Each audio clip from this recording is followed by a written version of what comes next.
How to practice English. Elara often felt a heavy cloud of doubt hovering over her English studies. How to practice English, she'd whisper, alone in her room, a textbook open but her mind wandering. The sheer volume of material overwhelmed her. She craved fluency, but the path seemed incredibly thorny and winding, full of hidden pitfalls and constant frustration. Her biggest challenge, hands down, was listening. How to improve your listening skills, she'd search online tirelessly, devouring countless articles and tips. Podcasts, movies, news broadcasts, she tried them all, yet many words still blurred into an incomprehensible mumble, leaving her feeling disheartened and utterly lost. Then there was the constant shadow of error. Why I always make mistakes, she'd lament, a familiar ache in her chest. Every spoken sentence, every written email, felt like a minefield.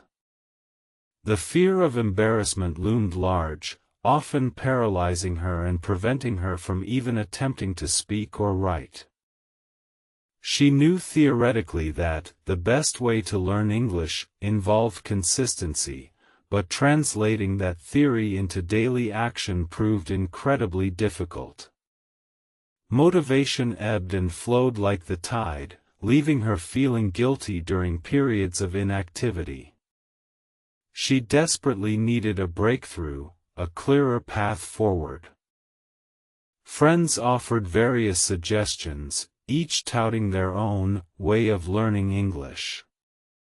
Some advocated for rote memorization, others for immersive travel. Elara felt adrift in a sea of advice, unsure which compass to trust. She yearned for a structured approach that truly resonated with her learning style. One rainy afternoon, a curious thought struck her while watching a BBC documentary. "Let's talk in British English," she mused, intrigued by the distinct accents and vocabulary. Could focusing on one specific dialect provide a more manageable and engaging entry point? It felt like a small, hopeful spark. She started deliberately seeking out British content. Radio plays, interviews, comedy shows. Her new mantra became, listen and practice. She would listen to a short segment repeatedly, then try to mimic the intonation and pronunciation, even if it felt awkward and silly initially. This was a new, focused effort. The initial progress was slow, almost imperceptible. She still tripped over words, and her grammar often went awry. How to improve your English echoed in her mind during moments of doubt. The journey felt long, and patience was a virtue she found herself constantly needing to cultivate with great effort. The persistent fear of errors remained her nemesis. "I don't want make mistake but I always why," she'd scrawl in her journal, the words reflecting her deep-seated frustration. This internal struggle sapped her confidence, making every interaction a stressful ordeal instead of an opportunity to grow her skills. Then, a wise old English teacher she met online shared a profound insight. "Why reading is so important," he began, explaining how it builds vocabulary, reinforces grammar, and exposes one to natural language patterns. He emphasized quality over quantity, urging her to find texts she genuinely enjoyed reading. Elara began a new phase, active reading. She chose British novels and online articles about her hobbies. She didn't just passively consume, she highlighted new words, reread challenging sentences, and even tried summarizing paragraphs aloud. This engagement deepened her comprehension significantly. The combination of focused listening and active reading started to weave a subtle tapestry of understanding. Her brain, once resistant, began recognizing patterns and anticipating phrases. The fear of mistakes didn't vanish entirely, but its grip loosened, becoming less suffocating and daunting. She discovered that true improvement wasn't about avoiding mistakes, but embracing them.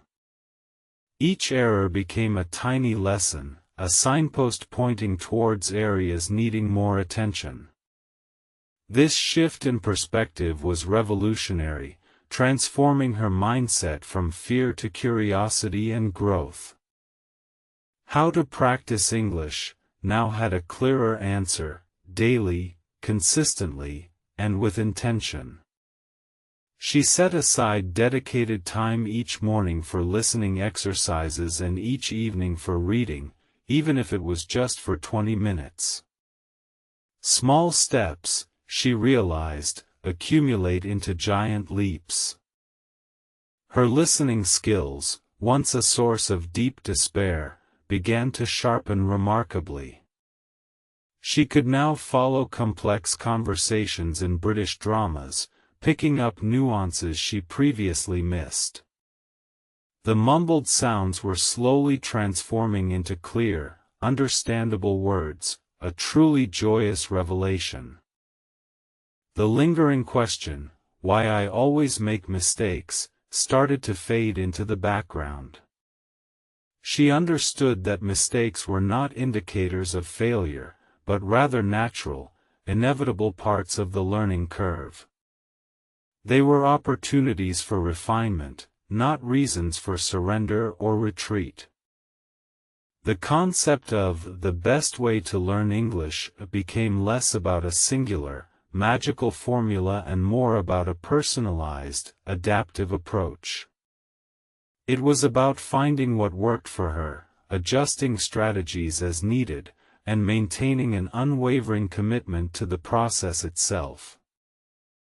She shared her journey with fellow learners, advocating for her newly discovered way of learning English. Her enthusiasm was infectious. She spoke of the liberation that came with shedding the fear of error, encouraging others to dive in, make mistakes, and learn from them wholeheartedly. The decision to "let's talk in British English" had proven surprisingly effective. It provided a specific target, making her listening practice more focused and her vocabulary acquisition more streamlined. She even started imitating certain British idioms, much to her own amusement and delight. Every day, she diligently followed her "listen and practice" routine. She found podcasts specifically designed for English learners, gradually moving to authentic content. This consistent exposure immersed her in the rhythm and flow of natural British speech, enhancing her comprehension profoundly. How to improve your English was no longer a daunting mystery but a clear, actionable plan. It involved a mix of input, listening and reading, and output, speaking and writing, all infused with a generous dose of patience and self-compassion. The path was becoming increasingly clear. The old refrain, "I don't want make mistake but I always why," was replaced by a new mantra, "I will make mistakes, and I will learn from them." This powerful mental shift freed her from self-criticism, allowing her to speak more freely and experiment with new linguistic structures. Her appreciation for why reading is so important grew exponentially. Reading wasn't just about words, it was about culture, context, and the subtle nuances of expression. It built an intuitive understanding of grammar that rote memorization could never achieve effectively. Elara joined online language exchange groups, specifically seeking out native British English speakers. She started timidly, often correcting herself mid-sentence. But with each conversation, her confidence blossomed, and her fear of judgment slowly began to dissipate and vanish completely. She found that genuine interaction was paramount for practicing her spoken English. It forced her to think on her feet, to articulate complex ideas, and to navigate real-time communication challenges. These conversations were invaluable, pushing her beyond her comfort zone consistently. She learned to love the process, not just the outcome. The little victories, understanding a tricky idiom, correctly using a new phrasal verb, fueled her motivation. Each step forward, no matter how small, was celebrated as a testament to her perseverance and dedication. Her accent, once heavily influenced by her native tongue, gradually began to soften and adapt. She wasn't aiming for perfection, but rather for clear, understandable communication. The melodic patterns of British English started to feel more natural on her tongue, a delightful discovery. Elara realized that learning a language was less like a sprint and more like a marathon. It required endurance, strategic pacing, and a willingness to push through moments of fatigue. But the rewards, she found, were deeply fulfilling and incredibly empowering for her. She started keeping a vocabulary notebook, categorizing words by theme or by common collocations. This systematic approach helped consolidate her learning, making new words stick far more effectively than random memorization had ever achieved for her previously. Her journey was a powerful testament to the idea that immersion, even without physically being in an English-speaking country, was entirely possible. She created her own immersive environment through conscious choices in media consumption and daily habits. How to practice English became a joy, not a chore. Her daily routine was infused with English, listening to podcasts while cooking, reading articles during her commute, and chatting with online friends in the evenings. English became an integrated part of her life. Her initial struggles with how to improve your listening skills felt like a distant memory. She now eagerly sought out challenging audio, relishing the opportunity to decipher complex dialogues and understand varied regional accents. Her ears were truly trained. The old question, why I always make mistakes, seemed almost comical in hindsight. She now saw errors as feedback, as valuable data points guiding her toward greater accuracy and fluency. They were stepping stones, not stumbling blocks, on her clear path.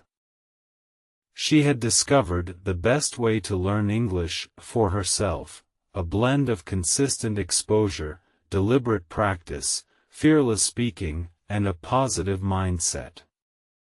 It was a holistic approach that nurtured all aspects of her linguistic development effectively.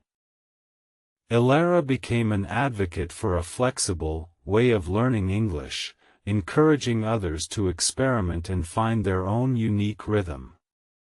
There was no single magic bullet, she explained, but rather a combination of persistent effort and personalized strategies tailored just for them.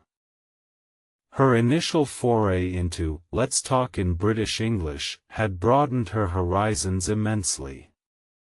She now appreciated the diversity within the English language, even occasionally dabbling in American or Australian accents for fun and for broadening her understanding. The simple act of listen and practice had transformed her understanding of language acquisition. It taught her that passive consumption was never enough. Active engagement and repeated exposure were the true catalysts for deep, lasting improvement in her skills. How to improve your English was no longer just a question, but a continuous, evolving process. She understood that language learning was a lifelong journey, full of new discoveries and opportunities for growth. There was always more to learn and explore. The fear that she don't want make mistake but I always why had been replaced by a quiet confidence. She knew imperfections were part of the journey, and that true progress came from boldly trying, failing, and then trying again with renewed determination and spirit. Her unwavering belief in why reading is so important deepened with every book she finished. Reading provided not only vocabulary but also cultural insights, subtle humor, and an intuitive grasp of sentence structure that speaking alone couldn't provide effectively. She started a small blog, writing about her English learning journey, sharing tips and resources. This act of creation further solidified her knowledge, forcing her to articulate her thoughts clearly and concisely in her newly acquired language skills. The feedback from her blog readers, many of whom were struggling learners, motivated her even more. She felt a responsibility to share her insights and to encourage others who faced similar challenges and frustrations on their own English journey. Elara realized that the greatest barrier to learning was often psychological, the fear of judgment, the pursuit of elusive perfection. Once she conquered these internal obstacles, the external challenges of grammar and vocabulary seemed far less daunting indeed. Her story became an inspiration. People looked at her, no longer seeing a hesitant learner, but a confident communicator. Her transformation was palpable, a living testament to what consistent effort and a positive attitude could truly achieve for anyone. She began volunteering to help new immigrants practice their English, using her own experiences to guide them. She emphasized patience, encouraged them to embrace their mistakes, and shared the joy of discovering the language's beauty and utility. Her advice was always practical: find what excites you, whether it's British dramas or American podcasts. Make learning enjoyable, not a chore. Consistency trumps intensity, she'd often say, reflecting her own journey and what truly worked for her. She even started attending local meetups for English learners, confidently participating in discussions and debates. Her voice, once timid, now resonated with clarity and purpose, a stark contrast to her initial struggles and quiet despair. Her journey was a powerful reminder that language acquisition is deeply personal. What works for one person might not work for another. The key is self-awareness, adaptability, and an unwavering commitment to one's own unique learning path always. Elara had truly mastered how to practice English by integrating it into her daily life seamlessly.